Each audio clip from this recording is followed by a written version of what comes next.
extraordinaire, the GMologist.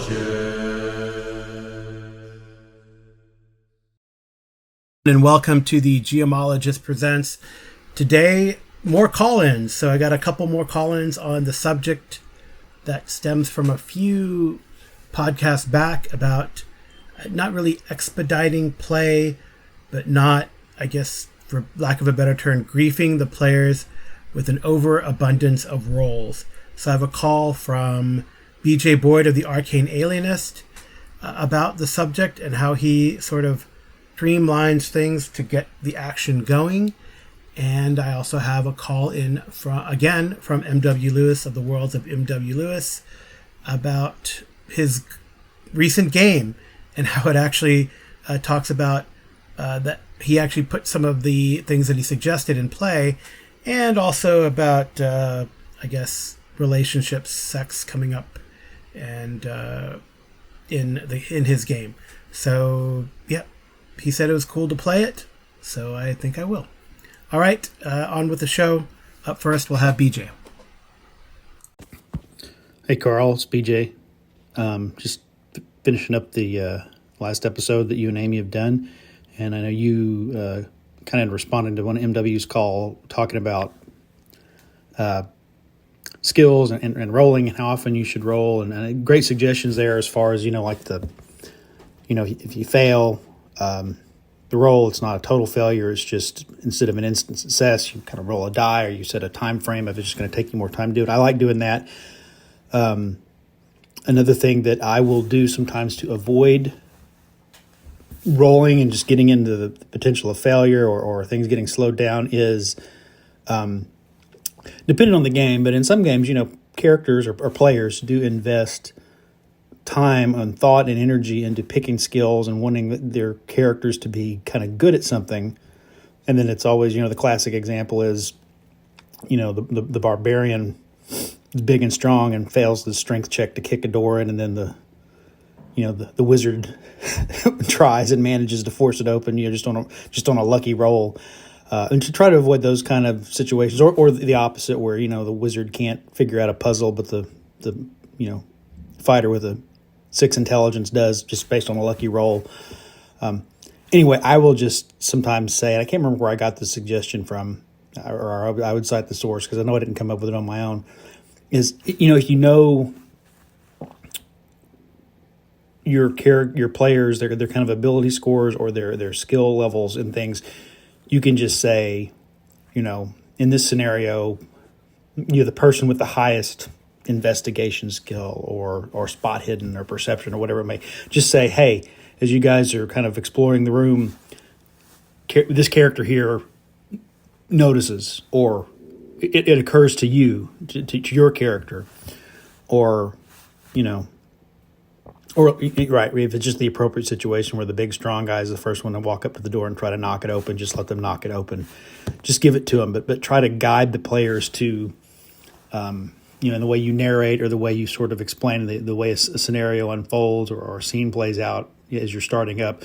Just sort of give me get those, when people have their niche with their skills, just award the success to them, even when the whole group is trying. So it still feels like that's what that character has contributed. Their intelligence, their education, their specialized knowledge, their language skills, their perception, their, whatever it is that they might be. And I think that's particularly useful with like knowledge-based skills.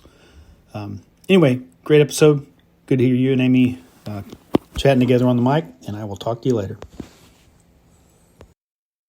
For the call, BJ. Yeah, let's talk about a few things. Failing forward. I guess I've heard that quite a bit, that term.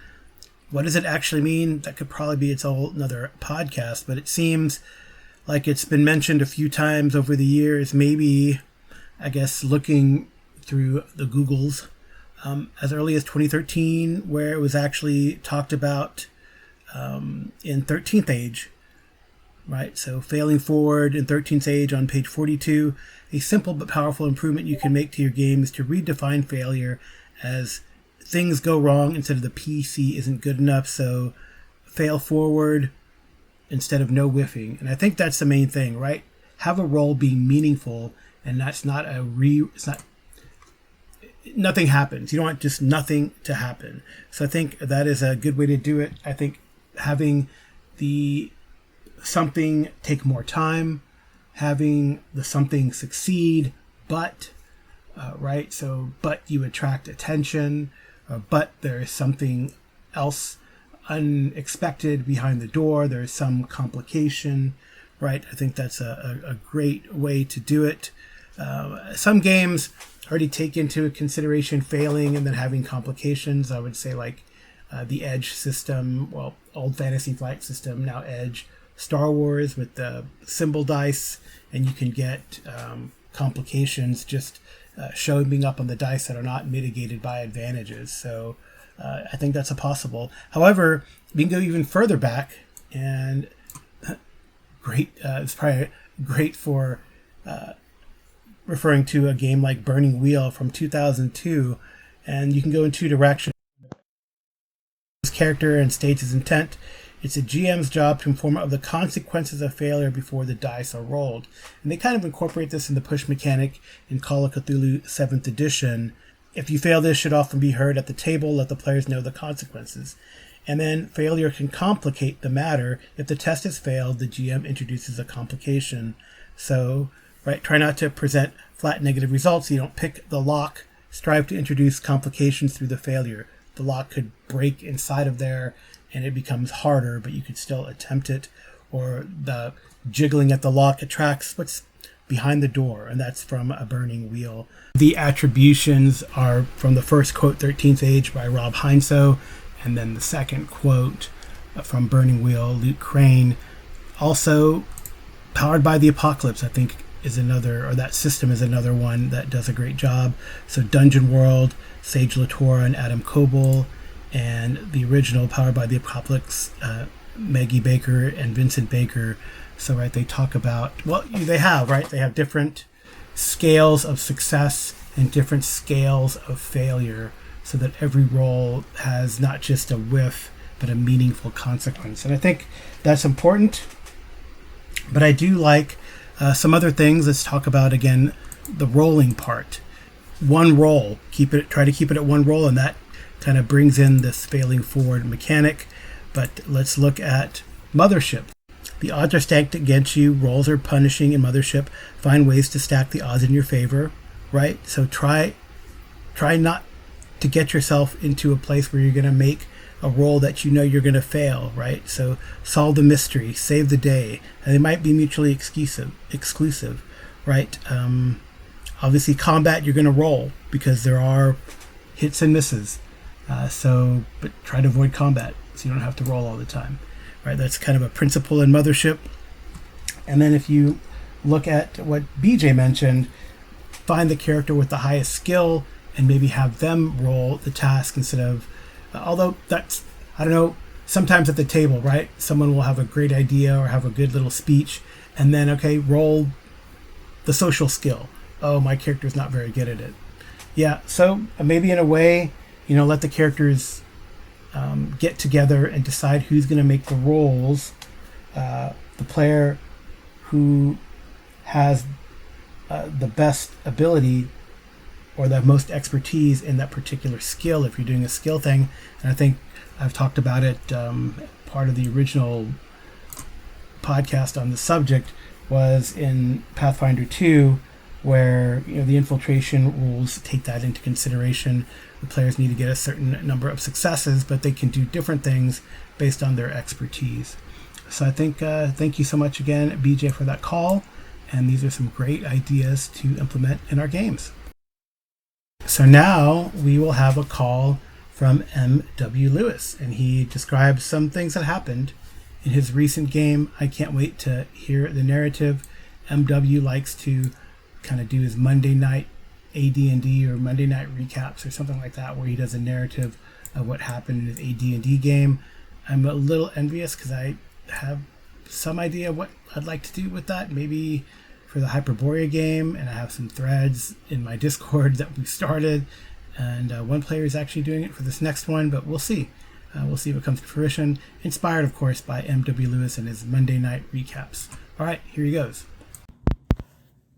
Carl and Amy. I didn't know I'm infamous. This is the infamous M.W. Lewis here of the Worlds of M.W. Lewis. This call-in, you don't have to air this one. I just want to follow up on the episode you dedicated to my two calls. Just because last night's everything we talked about in that episode, my call-ins, came up in my Monday night session just last night. It's Tuesday morning, and just last night we had the players, which are all these middle-aged men, found and rescued the young lady who's been held prisoner. Now Carl has figured out what module I'm running, and so he would know there's an area in the temple, and I'll do the reading on my show, and I'll have it out by Saturday. They found the young girl who's been held prisoner in the temple, and she's been abused, in unspeakable ways, which relates to your episode, love and sex, basically. And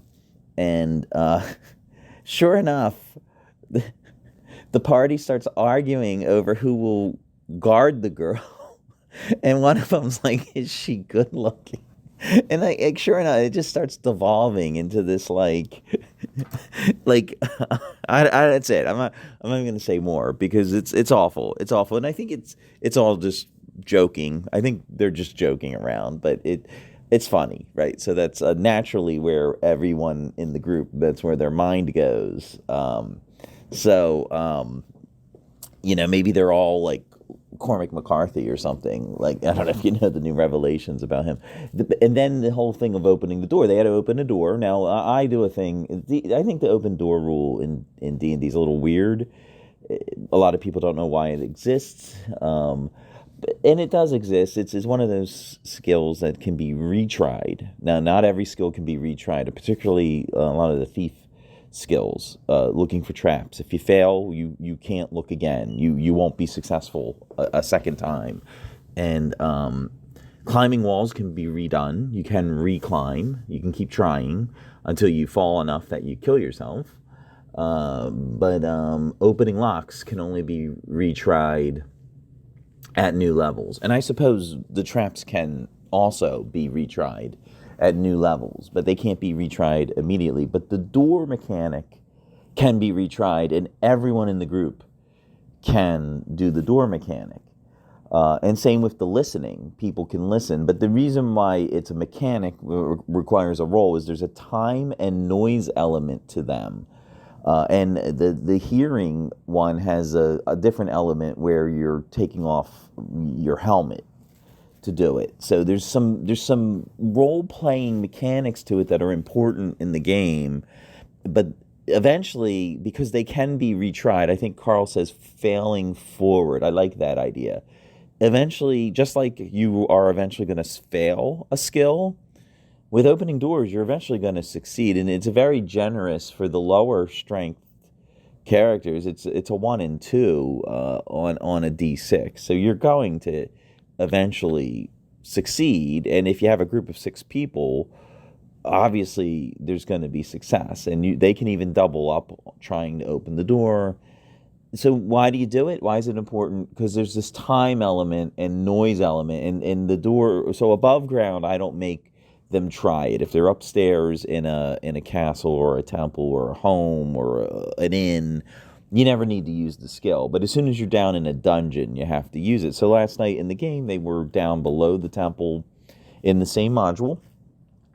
And it's important that they have to try to open the one door because it alerts an ogre. And that's all. It's just, that's why you make the players do it.